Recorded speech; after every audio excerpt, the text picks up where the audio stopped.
All right, Shalom. This is YAHAWAH with the GMS Dallas Camp. First off, I want to give all praises to YAHAWAH, BaHashem, YAHAWASHI, BaHashem Rakakadash. Double honors to the apostles and elders of great milestone teaching well, and peace and blessings to the Akim scattered throughout the four corners, keeping his word in truth and sincerity. I'm just going to go into a little bit of Revelations 18, just to talk about how, prophecy and how America is linked to the to the scriptures. You know what I'm saying? Because all the kingdoms of the world and the timeline that things would happen are in the scriptures. If you read Daniel the 7th chapter, and it talks about the four beasts going into the Assyrian Babylonian Empire, the Persian Empire, the Grecian Empire, the Roman Empire, all the way down even unto America. Just going into Revelation. So I'm going to go into Revelation the 18th chapter, talking about America's judgment, what's going to happen to this place. So I'm going to start at verse 4, and it says, "And I heard another voice from heaven saying, Come out of my people, that ye be not partakers of her sins, and that ye receive not her plagues." And that's literally going into us being saved from out of America. Talking about the elect, his people, those that stood strong in the faith and overcame the wilds of the world. So it says, "And be not partakers of her sins, and that ye receive not her plagues," and that goes into all the plagues that the Lord is going to cast on the world, man, specifically America. Whether it be actual plagues, disease, famine, the sword, and all the way up to the thermonuclear destruction that's going to happen to this place. So it says, "For her sins have reached unto heaven, and the Lord had remembered her iniquities. Reward her even as she rewarded you, and double unto her double according to her works.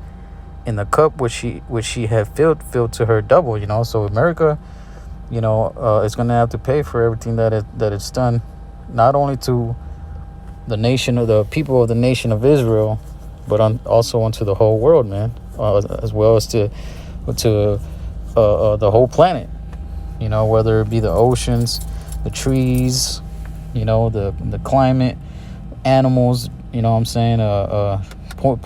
Putting shit in our food. This place is gonna have to. This place specifically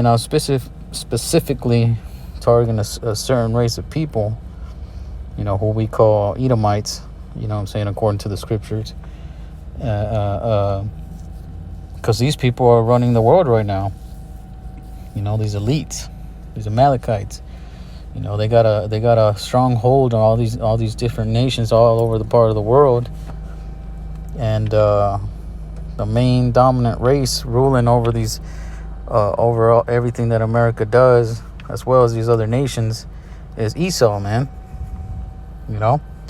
So like it says, verse 7, "How much she had glorified herself and lived deliciously, so much torment and sorrow give her. For she saith in her heart, I sit a queen and am no widow, and shall see no sorrow." So that's the spirit of America right now.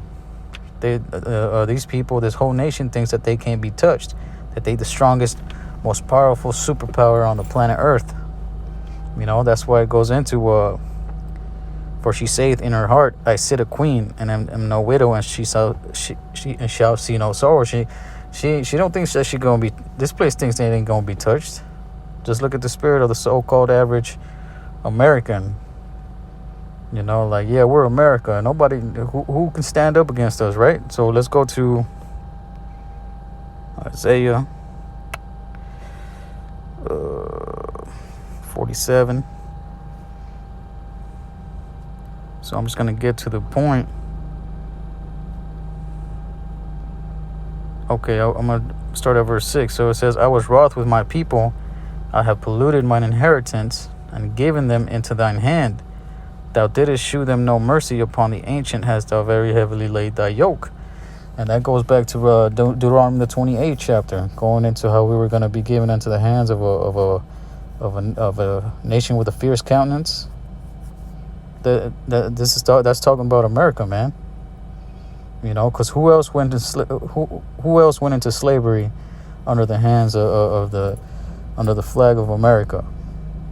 You know, during the North Transatlantic slave trade. You know, it was the so-called Negroes, man.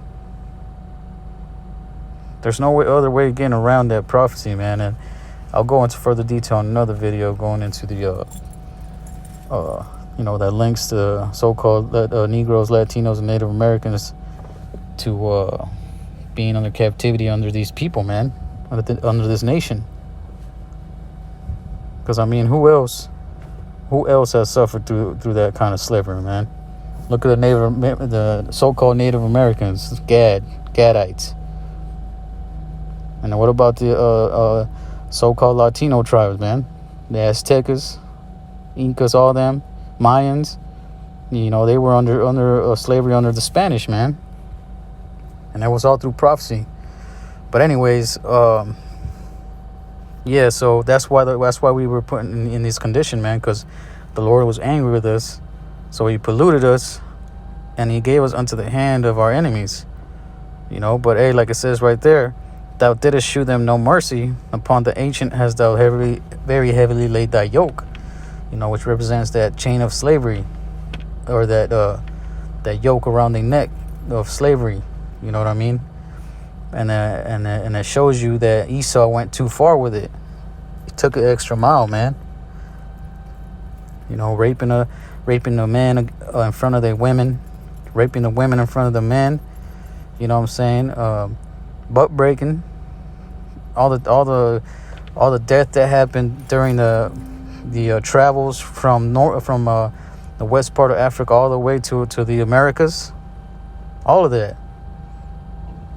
You know, so it says, and thou sayest, I shall be a lady forever, so that thou didst not lay these things to thy heart, neither didst remember the latter end of it. And that goes back to what we read in Revelations the 18th chapter, you know? Like, I shall not know, as a matter of fact, I don't want to. So it says,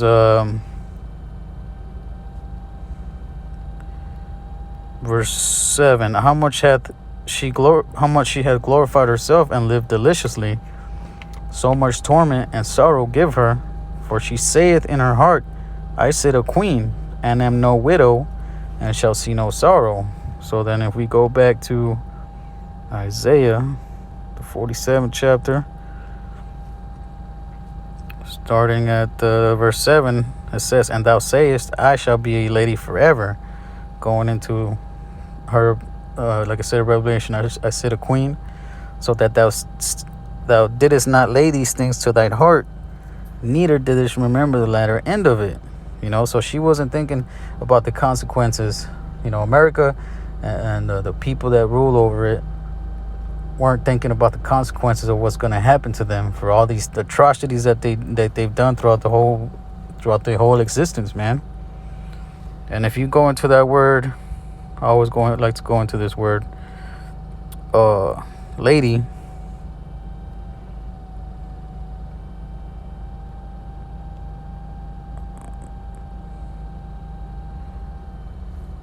Well, if you go to the, where is it? Let's see, primitive root word. Oh wait, did I get the right one? Salakia. Give me 1 second. Where was that? Oh, okay. Oh yeah, right here. Okay, lady, queen, right? Like it says in Revelations. So, if you go to its primitive root word, and you go down, I don't know if I can highlight this. Okay, yeah, right here. It says, to show oneself mighty, to act proudly toward God, And is that not what Esau does? As a matter of fact, let's go to Isaiah. I think you might know which one I'm going to. Isaiah 14, verse 13. It says, for thou hast said in thine heart, and this is not the spiritual demon Satan talking, this is a actual man, a representation of Esau and the spirit that he comes in. That's right. So it says, for thou hast said, or of Esau being that people, the Edomites. So it says, for thou hast said in thine heart, I will ascend unto heaven, I will exalt my throne above the stars of God, I will sit also upon the mount of the congregations in the sides of the north, I will ascend above the heights of the clouds, I will be like the Most High. And that goes into that word lady. Want to act proudly, to be proud against God. This guy really thinks that he's up there with the Most High, man. That he can surpass the Most High. So let's go back to that in Isaiah 14. Isaiah 47. It says, verse 8, therefore hear now this, thou that art given into pleasures, that dwellest carelessly, that sayest in thine heart, I am. That goes back to Isaiah 14, right? What we just read, saying I am, I'm the one, I'm God, I exist, you know what I'm saying? And none else beside me. I shall not sit as a widow, neither shall I know the loss of children, saying, man, I'm not going to suffer none of these things, man. Ain't nobody going to come up against me and make war against me. Nobody can touch me, But these things, verse 9, but these two things shall come to thee in a moment and one day, the loss of children and widowhood, they shall come upon thee in their perfection, for the multitude of thy sorceries